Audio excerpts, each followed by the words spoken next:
Hello, welcome to Levant TV headlines. The Syrian army has captured a mountainous area on Syria's border with Lebanon and killed dozens of insurgents, including Al-Qaeda's Nusra front wing. Secular and outspoken Iraqi journalist Raed al-Juburi has been gunned down in his Baghdad home, with motives behind the murder not immediately clear. An Apache helicopter gunship from the Saudi-led coalition fighting Yemeni rebels made an emergency landing just inside the border with Yemen, as Saudi officials said, ruling out hostile action. 2 Egyptian police recruits were killed when unidentified gunmen shot them outside the gate of a security forces camp in the volatile northern Sinai region. And Palestinian negotiator Saeb Raed says that the new right-wing religious coalition government formed by Israeli Prime Minister Benjamin Netanyahu will be belligerent and work against peace. Now let's have a look at the top headlines in today's newspapers in the Middle East. Starting from the UAE, the Khalij Times leads reporting that the UAE's Mars mission named Hope will create mankind's first integrated model of the red planet's atmosphere. The paper also reports that President Barack Obama is expected to make a renewed US push next week to help Arab Gulf allies create a region-wide defense system to guard against Iranian missiles, as he seeks to allay their anxieties over any nuclear deal with Tehran.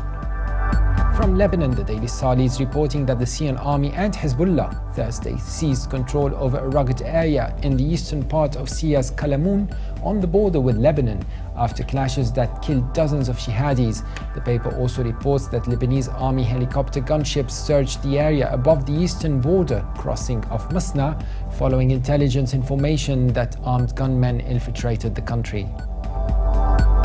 The Egypt Independent leads reporting that Saudi Arabia said all options were open, including ground operations to stop mortar attacks on its border towns by Yemen's Houthi militia, as its jets hammered the group's positions ahead of the US-led talks on a temporary truce.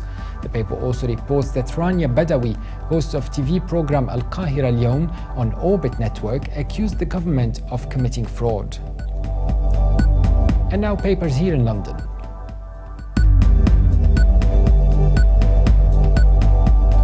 The Telegraph leads Middle East news section reporting that Iran has released the Marshall Islands flagged container ship and its crew, which were seized last week in one of the world's major oil shipping lanes. Iran's state agency reported on informed sources as saying the Iranian Ports and Shipping Organization would issue a statement in a few hours on the details of the release of the Marks Tigris.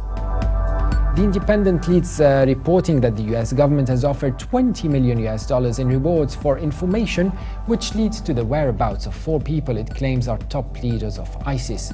The State Department claims each of the men has a high-ranking role within the militant group and has offered rewards worth millions of dollars for each individual.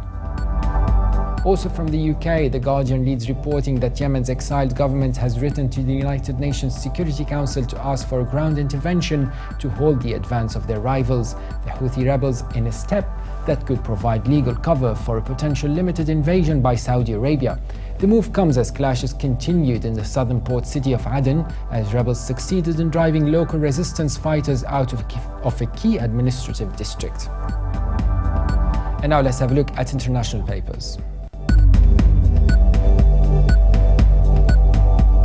From Beijing, the Global Times leads reporting that Iran's supreme leader Ali Ayatollah Khamenei said US military threats made in the last few days may scupper nuclear talks as Tehran and 6 major world powers try to meet a June 30th deadline for a final deal. Khamenei, who has the final say on all state matters, said 2 US officials have threatened Iran with military action if the talks fail. And finally, Germany's Deutsche Welle reports that Israeli Prime Minister Benjamin Netanyahu cobbled together a religious, hawkish ruling coalition for a government that will likely continue to clash with the United States and roll back reforms limiting the power of ultra-Orthodox Jews. With negotiations lasting until an hour before the midnight deadline, Netanyahu was forced to give the powerful Justice Ministry to the pro-settlement Jewish Home Party. That's it for today. For more updates, please visit levant.tv. Thanks for watching Press Review, and bye for now.